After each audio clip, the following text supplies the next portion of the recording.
Hi అండి. ఈ వీడియోలో ఎవరైనా చేయగలిగే చికెన్ ఫ్రైని చూపిస్తున్నాను అనమాట. చాలా టేస్ట్గా ఉంది, యమ్మీగా చాలా బాగుందనమాట.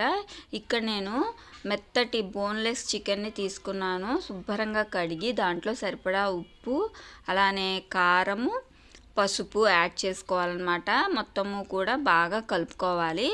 ఇందుట్లోనే నేను కొంచెం గరం మసాలా వేస్తున్నాను. గరం మసాలా పౌడర్ 1 స్పూను, మొత్తం అన్ని స్పూన్లతోటి వేస్తున్నానండి. స్పూన్ కొలత ప్రకారము. 1 స్పూన్ ఏమో చికెన్ మసాలా పౌడర్, ఆచి చికెన్ మసాలా అండి. 5 రూపీస్ ప్యాకెట్ ఉంటుంది కదా, ప్యాకెట్ మొత్తం వేసేసాను అనమాట. 1 స్పూను అల్లం వెల్లుల్లి పేస్ట్. ఈ మొత్తం పొడులు, అల్లం వెల్లుల్లి పేస్ట్ మొత్తం చికెన్కి బాగా కలిసే విధంగా బాగా కలుపుకోవాలి. మీ దగ్గర పెరుగు ఉంటే పెరుగు కూడా వేసి బాగా కలుపుకోవచ్చు అనమాట. నేను పెరుగు అయితే యాడ్ చేయట్లేదు. ఈ పొడులు, ఉప్పు, కారం, పసుపు, అలానే అల్లం వెల్లుల్లి పేస్ట్ మాత్రమే వేసి బాగా కలిపి ఒక 1/2 అవర్ పక్కన ఉంచేసాను అనమాట.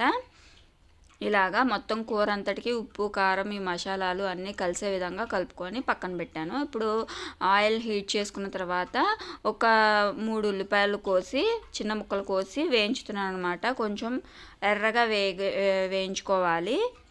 కొంచెం గోల్డెన్ కలర్ వచ్చే వరకు వేయించుకుంటే సరిపోతుంది అనమాట ఉల్లిపాయలు. ఇందులోనే 2 పచ్చిమిర్చి చీలికలు, అలానే కొంచెం కరివేపాకు వేసుకొని వేయించుతున్నాను అనమాట.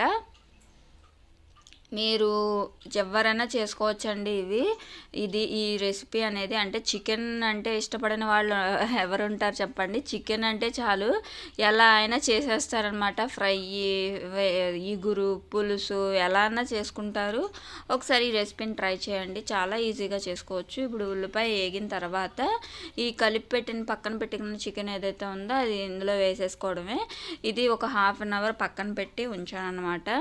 ఇలా మొత్తం అన్నీ కలుపుకున్న తర్వాత కొంచెం హై ఫ్లేమ్లో ఈ చికెన్ కలర్ మారే వరకు ఒక రవ్వ వేయించుకోవాలన్నమాట. అంటే ఇది కొంచెం తెల్లవాగ్గా వస్తుంది కదా వేడైతే, అలా వేయించుకోవాలన్నమాట. కొంచెం హై ఫ్లేమ్లో ఒక 2 మినిట్స్ వేయించుకున్న తర్వాత మూత పెట్టేసేసి మగ్గ పెట్టేసుకోవటమేనండి. ఇంకా అంతేను, ఇంకేం చేయనవసరం లేదు. వేగే వరకు ఇంకా మూత పెట్టి వేయించేసుకోవటమే. చాలా సాఫ్ట్గా ఉంది. ఇంకా వాటర్ కూడా ఏం యాడ్ చేయాల్సిన పని లేదు. ఇదిగోండి, మూత పెట్టి పక్కన పెట్టేసేస్తున్నాను అనమాట. కొంచెం సేపు వేగనిచ్చి 2 నిమిషాలు వేగిన తర్వాత ఒకసారి మధ్యలో తీసాను. ఇదిగోండి, ఇలా అయితే ఉందన్నమాట. వాటర్ మొత్తం